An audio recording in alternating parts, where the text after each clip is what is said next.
cat in the wall, eh? Okay, now you're talking my language. Do you have a drunk Bailey's from a shoe? Oh, great. Thanks, Mother, for replacing the baby aspirin with LSD. How much you want to make a bet I can throw a football over the mountain? All right, welcome into a very somber view from C-Deck. I'm just Matt, and I just scored a touchdown over Denzel Burke, I'm pretty sure, before this podcast started. But there's the dire wolf and the Haas, all three of us here to do a post-mortem on the Buckeyes losing yet another big game under Ryan Day. Not that we're always super negative, but I think today is going to be a little more negative than normal because I got a lot of problems with you people, and I'll let you hear about it. But Haas, what were you thinking Saturday night as the game ended on a very unfortunate decision by Will Howard sliding to run out the clock? I was laughing because, like I told you guys, I wasn't upset. Like, I'm not taking that game serious. The whole point of me watching that game was to see what we can improve upon, because 12-team playoff, this game doesn't mean a lot, and there's a very good chance we're going to play them again in Indianapolis. So, and then there's a third time possibly in the playoffs. So, in my mind, it was just comical that the way it ended there, because there was so much in that game to unpack, and the lack of adjustments, you could say, and just. It was just a wonky, weird game that you can't throw it out. You can learn a lot from it, but I'm all over the place with my emotions from there because it was just comical. Yeah. One of the weirdest first halves I've ever seen, at least. Dyro, what were you thinking at the end of that game? Were you real high, real low, crying, just immediately chugging some Jameson? I wasn't that low, partly because of what he mentioned, the 12-team playoff. I mean, oh, there he goes. But I mean, I was pissed because I was mostly disappointed in the defense. I thought the offense kept punching back. They kept going up one. We kept scoring a touchdown and just kept going back and forth. And then that decision by Howard, that was obviously a terrible mistake, but that loss isn't on him by any means at all.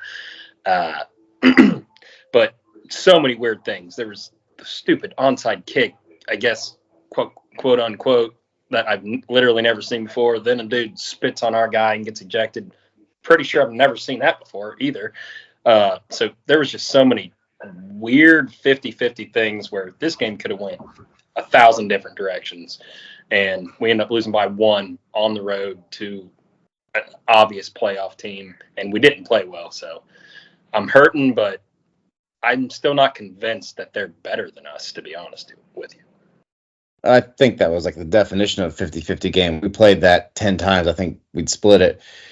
I don't know where to start here, but yeah, you're right. The defense is going to catch a lot of wrath here. So we'll start with the offense, I guess, a little bit. But yeah, so many weird things throughout the game. I mean, the first possession, we throw what should have been a pick. I think most of us agree. That was probably an interception. And it doesn't get called like that on the field. And we hurry up real quick and snap it before they can review. Very smart. And we score right away. And it's like, all right, I'll take that 7-0 right off the bat. Then we get a stop, and we're like, oh, we're rolling. And then Quinchon just gets it ripped out by the freaking Buckeye killer, that D tackle from Michigan State, who had a great game last year against us. Does it again, and then they score, and then now we're in a ball game. And they're missing extra points. They're missing 2-point conversions to make up for the extra point. We almost take it back for 2 points, which what if Ransom had done that? Like, insanity. The onside kick, which that was, we'll talk about special teams later, I guess. But I was screaming that, watch out for this. I don't know if he's trying to or not. Maybe he was. They seemed like he was trying to. I don't know if he was, to hit our guy there. Like, freaking, that was right out of, what's the Adam Sandler remake? Longest Yard. Right at it. Waterboy. Who's my bitch? Yeah. But yeah, Will Howard. I texted you guys immediately. F you, Will. In my emotions after the game, but he was awesome in the game. Besides that decision, basically that and fumbling that snap for no reason. But 28 for 35, 326, 2 touchdowns, no interceptions, no fumbles. Runs the ball effectively too. I mean, 9 for 13, but it was like the runs he made were important, and he scored a touchdown as well. We run the ball for only 141 yards, not great. and a lot of that's on Travion's 53-yard run that set up a touchdown. I thought Travion was really good those first 3 carries and really bad afterwards. Yeah, Juggins too. What'd you think about the running game there? 'Cause I thought it was lackluster compared to what we were. It seemed like we didn't even want to really run up the middle, though, Haas. I thought they kind of controlled the line of scrimmage on both sides of the ball. Our defensive line didn't. I mean, that could be scheming. I know we're talking about offense now. The running game, it wasn't there other than Travion. Juckins looked a little bit lackadaisical. I mean, that fumble probably took him out of it. That was a big change of momentum there. But to me, this was the whole offense came down to that last drive. And I turned to I was watching with my girlfriend, and I said, all right, we got to get into right into the edge of field goal range. This is just like the Georgia semifinal game. What is he going to do? Is he going to settle to try to make it the 45, 50-yard field goal? Or is he going to try to keep doing what he's doing to get down here and try to make it like a 25, 30-yard field goal? When he gets the first down, what does he do? He chucks it up to the end zone for a touchdown to try to do a long play. That was a stupid play call. I don't know if that was just Will Howard or if that was what was called. And then the next play after that was the offensive pass interference. What I don't understand, you could have ran the ball at the timeout, or it was the play calling again by Ryan Day, the same exact scenario in my mind. No, I did not like that. No, Casey, correct him since we talk about this all the time.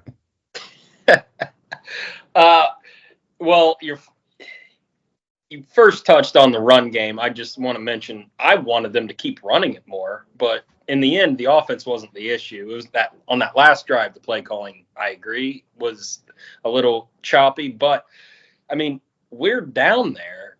The offensive pass interference is what screwed the game. I mean, that's yes. If he doesn't get flagged for that, we have not a chip shot, but a 75 to 80% chance he's going to make that field goal. So that was huge. But the running game, I mean, Josh Simmons potentially being out for the rest of the season is huge. That's going to hurt. I think that really, even though backups actually seem to hold their own somewhat, but I think that was part of the reason why we abandoned the run game. And I wish they didn't do that. I'm with you there. Let me correct Haas here, though. We were ultra conservative against Georgia, and it cost us. This time it was the opposite. We were aggressive. I was fine with it. It worked. We got a pass interference call. That's the only thing. One, it could have been a pass interference on the first play that was the deep ball. They could have called pass interference that play, and they didn't. And then the OPI on us was, I thought, I mean, it was like a Shaq play where, like, they both shoved each other. But since Jeremiah is bigger and stronger, he just sent the guy flying, and they called it on him, of course. But I'm like, that's something he's going to have to learn. Is he's going to be ref like Shaq and LeBron. Contact to him is not going to get called because it never does already. And if he shoves off on somebody, they're going to go flying and they're going to call it on him. And so he's just going to have to learn how to deal with that. The running game, I'm with you, Casey. I wanted to see it more often. I thought that was going to be their plan. And then we started running the ball on our second to last drive. I can't remember if it was our group text or my other one, where I was like, I thought that drive took too long because it seemed like we decided we were going to try to run the ball then. But I was like, we hadn't established the run. We hadn't worn them down. So why are we trying to then? I didn't really understand it. Yeah, Juckins, by the way, 11 for 23 yards. Terrible. Long of 6. Just was not effective at all. But we weren't blocking great. And the injuries on the O-line had a lot. Like, Sierreveld came in and looked horrible at right guard when he wasn't until Tager came back. And obviously you lose. We have Milkowski, who I believe is from your area there, Haas? Never heard of him. Never mind then. I thought he was from your neck of the. Oh no, it's Troy. It's LaRoe or something like that, isn't it? Oh yeah, that's the. Yeah. Real quick, just a side note of something that I thought of that it's like normally in the third quarter when there's plenty of time left, even late in the third quarter, you score a touchdown, you're up 5. Some people go for 2, and you're like, no, it's way too early. Mm-hmm. This, it bit us in the ass. If we would have went for 2 and got it, we would have been up 7 the whole game instead of 6 the whole time. So I was kind of wishing we were going to go for 2, and it's like we ran out of time. He was going to have to eventually, but the fact that he didn't, it actually bit him. I mean, yes, but no. Because again, if you execute it all towards the end, no. And Oregon, look where they ended up, is they went for 2 to catch that point early on, and then their ones happened to go for 2 all the time, and had to kick the field goal at the end to take the lead. So I'm always, you know me, I hate going for the 2 early unless it's the first score. Like, put it off.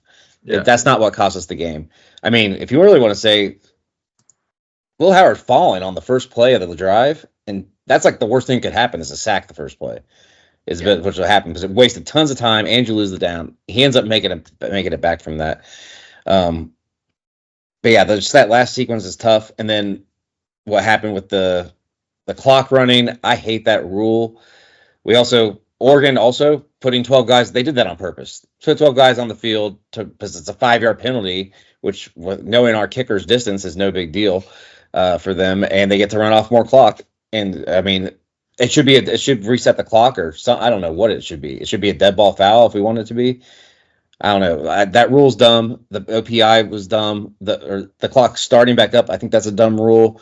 When it was at a stopped play, it's like you're going back. I don't know. I know that the rule is that if they're tackled inbounds, I guess, or whatever, then it still starts. I hate it. And people who say they were blaming Will or whoever or the rest of the team for not knowing that rule, shut the hell up. You did not know that rule. You did not know that rule. Did either you two know that rule before that happened?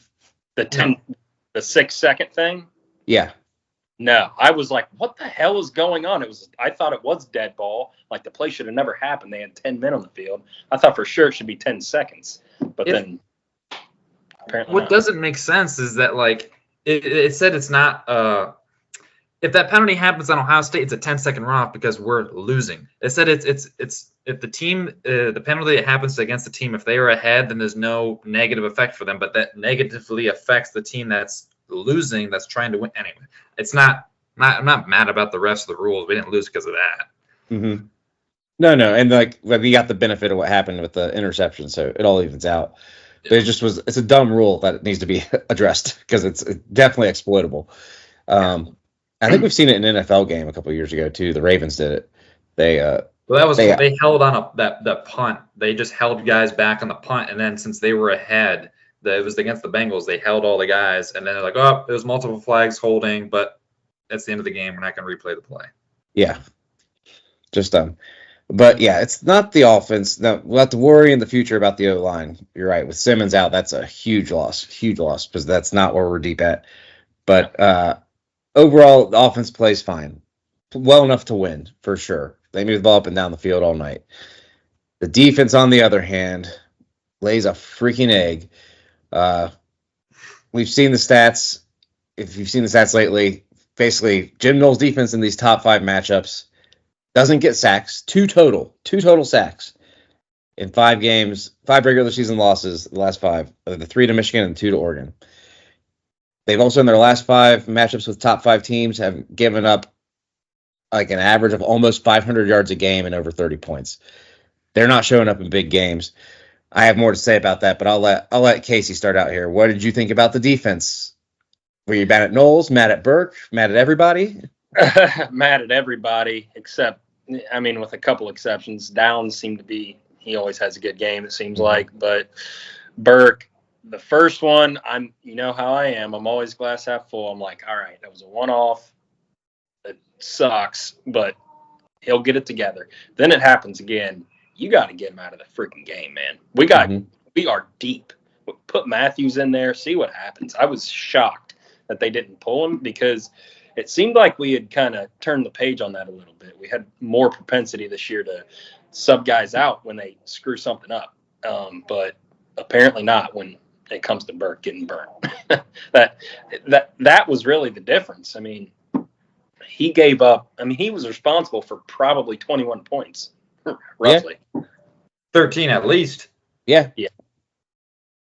This is and he tackled like a bitch. Let's Yeah. just say it what it was. He's tackling like a bitch in that game. Yeah. This is Sean Wade 2.0. Like, straight out of the box, Sean Wade 2.0. He comes back, shouldn't have came back, and he is not going to get drafted before the 3rd round. Just not going to happen.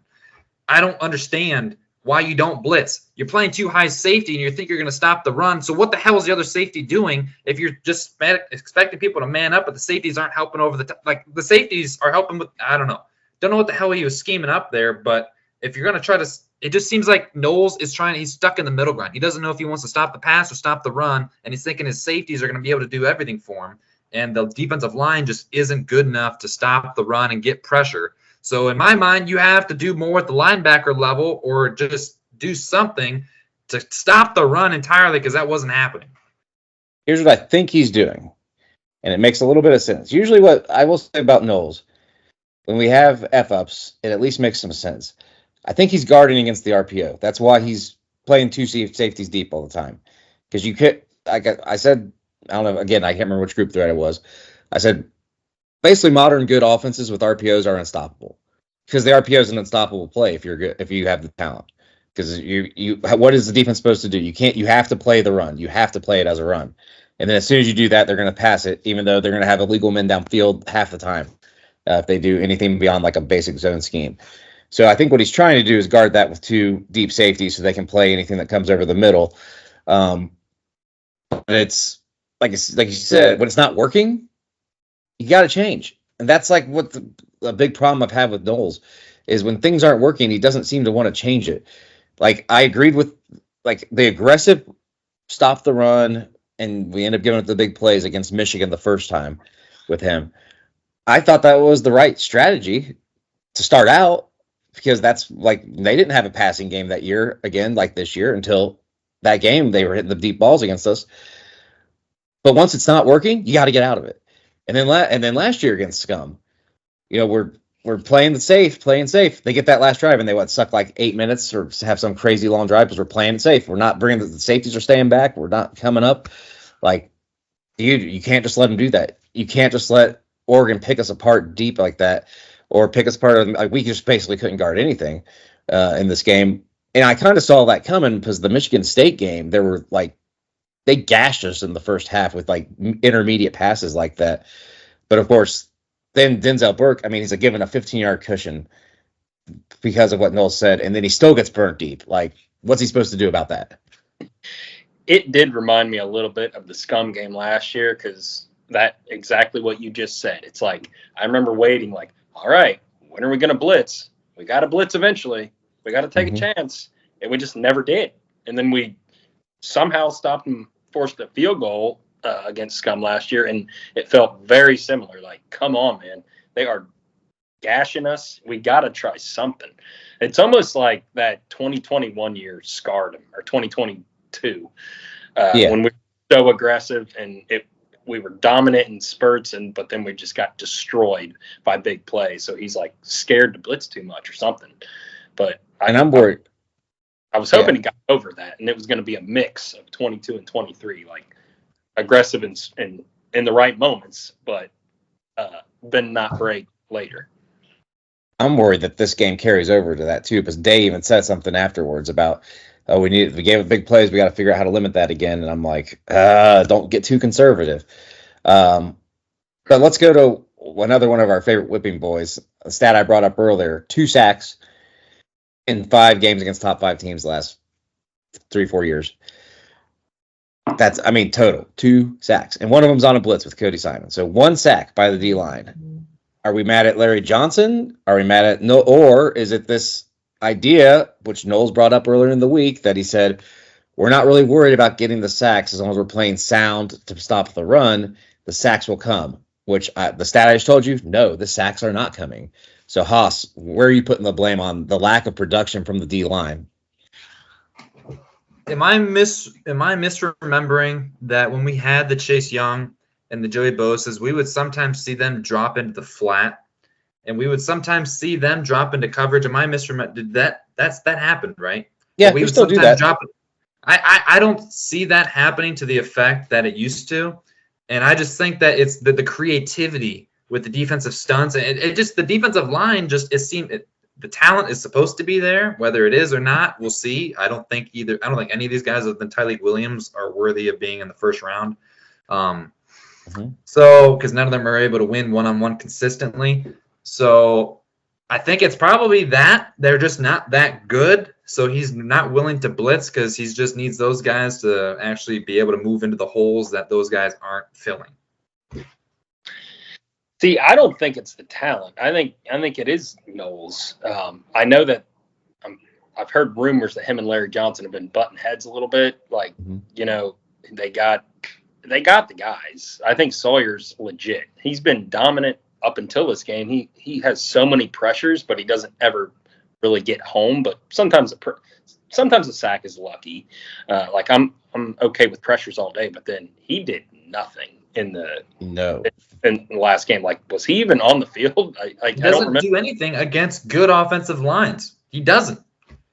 So, but I don't think he's scared to blitz with the guys. He trusts the players they recruited. I mean, they're 5-star talent, but I think it is Knowles. I think it's, like I said, I think he's scarred. He's afraid to blitz too much and get burnt, but then we get burnt anyway. So why not try? Yeah, well, I'm just like, though, I think it's just the way they're playing the D line to play so like run first, so they're not shooting at. I mean, I think they can win one-on-one. Now, you're right, though. Not against good tackles. They have not, especially Sawyer has not. I've seen JT whip good tackles, though. And he had a pretty good – he got back there a couple times whenever he, like, shot his wad. That's the thing, though. They're not shooting their wad ever. They're not just, like, pin him to the ears back, I'm coming. And, like, Gabriel was not great when we got in his face. He made not great decisions. And that's, like, when he had his only bad plays, which there were very few of them. But when you gave him all day, he was just dropping dimes on us. Especially those deep balls were just perfect, pinpoint. It's got you have to get pressure. You just have to. You have to create big plays. I don't like this conservative defense the last 2 years. I'm just not about it because against good offenses, it will not work. It just will not work. I think mainly you can look at it. It's a culmination of us playing nobody. Not this year. The Big Ten, it just doesn't have good talent on the outside. Doesn't have good offenses. We saw that like five of the worst 10 offenses were in the Big Ten last year, and it's probably going to be the same this year. And so he's in the mindset that we're playing these bad teams every week, so he can be conservative. He can just stop. He doesn't have to be aggressive with these teams because they're just so good on the outside against these bums from, everybody else in the Big Ten, that when you do come up against an Oregon or a Michigan and they actually have dudes that can beat your guys, then he's just doesn't know what to do because he spent the last 10 games of the season doing nothing, just being asleep at the wheel, basically. Yeah. I mean, he's got to change up something. And it's got to be, I think you got to start making more big plays up front, like whatever you got to do that. Because, like I said, good offenses, fine. They're going to score. Like Georgia is going to score 30 plus against us. Oregon's going to score 30 plus. But if you make some turnovers, make some big plays, maybe that lessens it or give something for you. But you just can't just sit back and let them take it to you.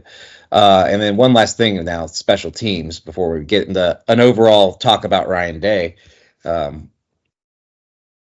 We aren't special again. We let the play happen with the onside kick, which we should have been guarded against. I'm seeing us, we get the 15-yard penalty, so they're kicking it from the 50. I'm like, dude, Lanning's super aggressive. They might try something here. We're not lined up for it. And I'm like, who gives a shit about returning the kick here? Or most likely you should just fair catch it and take. If they squib it, fine, and we take a bad field position. Take your medicine. Don't be unprepared for an onside kick situation. And that's when it's screaming it. And once again, do we ever win any games at all with special teams? No, not even close. We gain nothing from special teams all the time. And I'm just sick of it under Ryan Day. I'm just sick of that. You got to do something. Now, I'm just going to skip right to it, though. So now Ryan Day loses yet another big game. It's tough, though. Tough environment. What is the difference, though, between him losing these games and the Urban Meyers and even the Jim Tressels winning these in the past? Dyroff, I'll start with you. What do you think? I mean, the difference in this one, it reminded me so much of the Georgia game. He plays so. I like the play calling, even though it's Chip Kelly, but I like the way the game was going the majority of the game. And then you get to that last drive, got a minute 30, one timeout. All you need is a field goal. The way our offense has been playing, we win that game. We should win that game. And the clock management, the play calling, all of that. I get you want to save a timeout, because for the field goal, it's always nice to at least have one timeout. Just you never know what happens. You can throw it in the middle of the field. But think of how many more plays we could have had if he actually used that timeout earlier. And then we're not screwed if he makes that stupid decision scrambling. You can always spike it. It's just the very end of the game. He tightens up. He either overthinks it, but he tends to go away from what has been working to hit you, and then starts thinking, what is my most likely chance to win this game? Like, no, screw that. Keep doing what you've been doing. And Urban was good at that. He was aggressive. I mean, even it almost bit him in the ass against the Bama game when he tried to go for it on third and whatever it was and stop the clock. But that's who he was, and it would bite him in the ass against the unranked teams, which Day never loses to. But I'd much rather lose that random shitty opponent like a Purdue and Iowa and always beat Michigan. I mean, I'll take that any day of the week as opposed to the opposite. Yeah. Haas, what do you think? What is holding this team back when we play elite teams of equal or greater talent than us? I just think it's something with his philosophy, his mentality with this program. I've said it for years about them being too soft. I think that's kind of what it boils down to. I just think that they're not made out for these big moments, and if that starts at the top, then it does. Like, I think we're in a position now where we have to win that Penn State game, and that's a huge game. And this season's kind of laid out now for us. It's kind of the blessing of this whole thing of losing this game is you kind of know what you have to do now. I just think their backs are against the wall now. So you're going to see if they're tough or not, in my opinion. And if I think that's the big thing for me. Yeah, I do think that's part of it. Now, like, I don't want to overreact too much because, like, Casey, you're a poker player. You get dealt pocket aces. What are your odds, like, against any random hand? Any random hand? Yeah. I don't know, 65%. Probably. I mean, like, the best you're going to get is like 80-20. That's like your best odds you're going to have with pocket aces. Mm-hmm. Now, 80%, that doesn't mean it's going to be 4 out of 5 or that you're going to get it. You could lose 10 times in a row, and then you could win 40 times in a row, and that'd be 80%.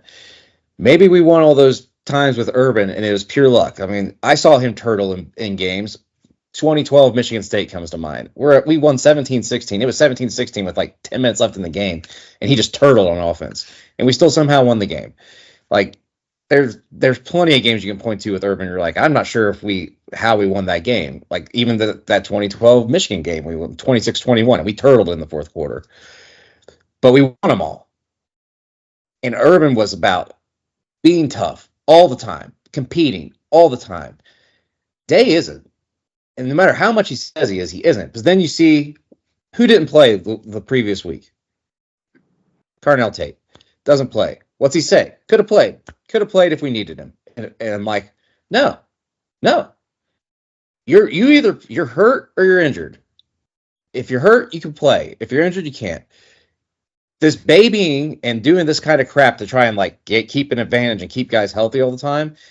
That's the type of mentality that permeates the program that you're not tough. You just aren't, because you're not asking them to be tough. And I know for a long term, for the individual, that's good. But for the team, it's not. The team is not tough when you see that kind of stuff and you're like, okay, I don't have to bring it this week or whatever. Like, you can't just like turn it on. It's not, we'll be tough this week. That everybody's going to play this week. If you get hurt this week, you're playing. No, you can't do that. And that's the kind of stuff, like, you need to have them more mentally tough to play through any sort of adversity, injuries, clock management's crazy, bad calls go against you, people spit on you, whatever. Like, I just don't think it's there in this program. Still, he says all the right things, always. I always love what I hear from Ryan Day. I always like when he talks about, like, weaknesses he sees or problems we've had and how he's going to address it. But then it's like, it's all talk. It's all just talk, because then you'll still see, I'm going to mess around with injuries. I'm going to play these stupid games. No. Play your guys. Put them through adversity. I don't care. Like, that's how you become a championship caliber team. That's how you have the championship medal that you need to win. And they just don't have it still. Like, we're going to keep losing these games. Like, would you bet on us to win a game like this now? Straight up? Not with real money. No. No. And like I hope, I really like, this is the team to do it. This is the team to do it. If he doesn't win a national championship with this team, and like Jason said, we lose at Penn State, there's a chance.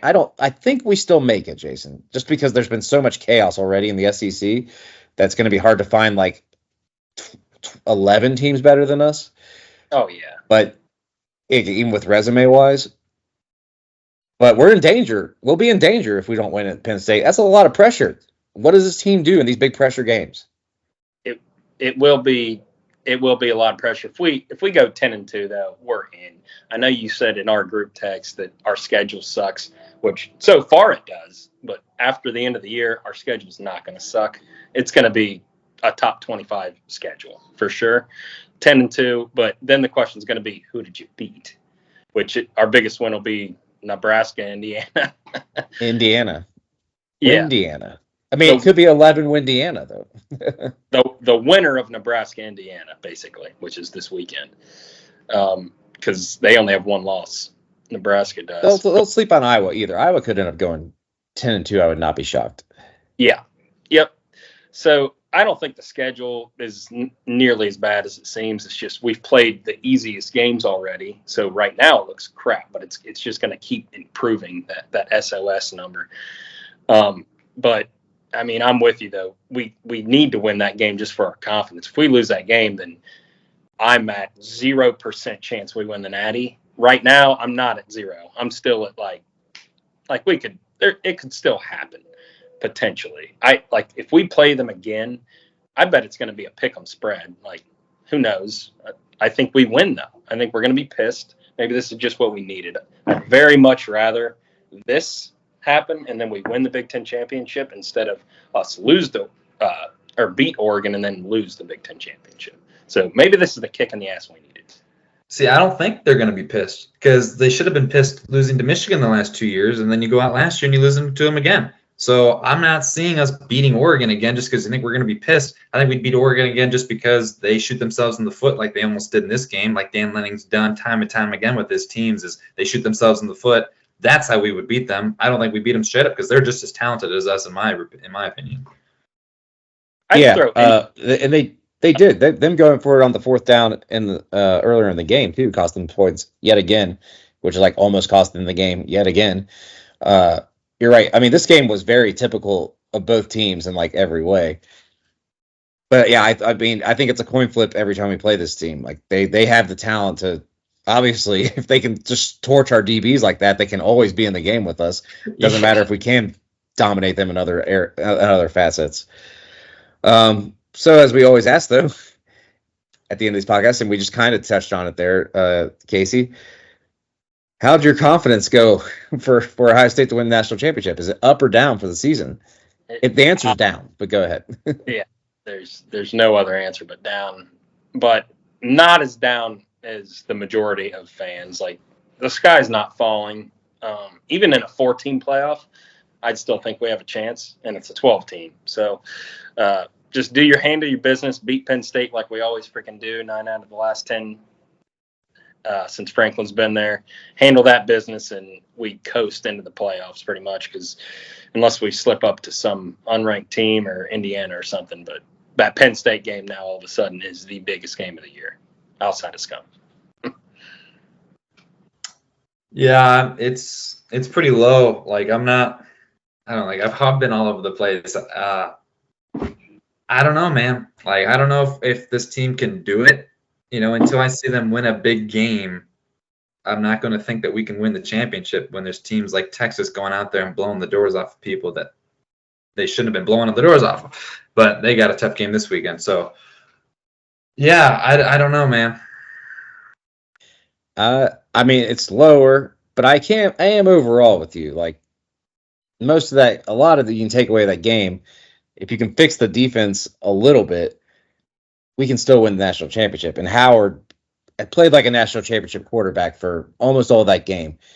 He just has, like, it's not even this game. He always has like 3 or 4 plays where he looks like a damn true freshman out there. Like, every game. It's bizarre. Because then other times he looks like he's CJ Stroud that can run. Like, he was dropping dimes. Also, God damn it. Throw the fucking deep ball out there deep. Please stop underthrowing Jeremiah Smith when he's wide open. Like, you got it. Oh, my God. I mean, this one was not really totally on him. He was under pressure, but please do it. Because also, Oregon was not respecting the deep ball. They were rolling coverage to Jeremiah a little bit, but they were playing up in our faces all night. We have to be able to throw it a little bit deep. Like, just once or twice a game, we have to hit him on it. And Jeremiah can get open. Like, he can do it.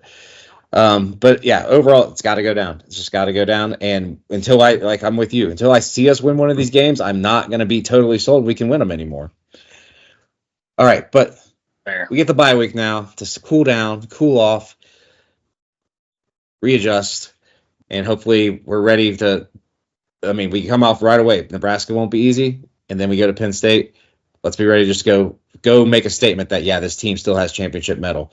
But for the Haas and the Direwolf, I'm just Matt. Please like, subscribe, hit the little bell there so you get all of our content coming to you.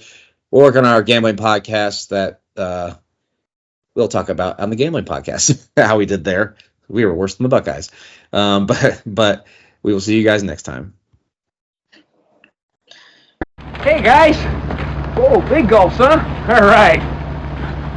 Well, see you later.